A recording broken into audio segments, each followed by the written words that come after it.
ఏమైంది ఆంటీ గారు అలా ఉన్నారు తల పట్టుకొని? ఏం చెప్పాలమ్మా, ఒకటా రెండా? ఏమైంది అంతగానో? కొడుకుని అన్నాను కదా. ఏమైంది? మంచిగానే ఉన్నారు కదా? అవును. ఏం నానా అంటే చెప్తే ఆమె చెప్పినట్టు చేస్తా లేదా నువ్వు చెప్పినట్టు చేస్తా అంటాడు. సొంత నిర్ణయాలు అసలు తీసుకోవడమ్మా.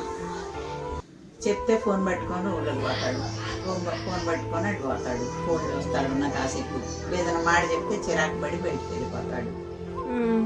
ఏం చెప్పాలన్నా అర్థం కాదు. ఏం చెప్పాలి అర్థం కాక తలకాయ పట్టుకున్నా. అందరింతేనో నా కొడుకే ఇలాగో నాకు అర్థం కావట్లేదు.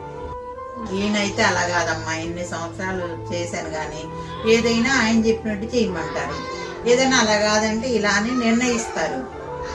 ఇప్పుడు ఏందో ఇలా ఎక్కువ చదివించడం వల్ల ఇలా తయారయ్యాడో తెలియదు. ఈ సమాజమే ఇలా తయారైందో నాకు తెలియదమ్మా.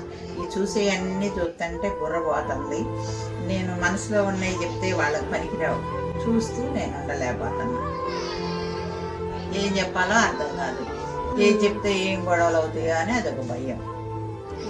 అందుకని అలా నాలో నేను ఆలోచించుకుంటాను.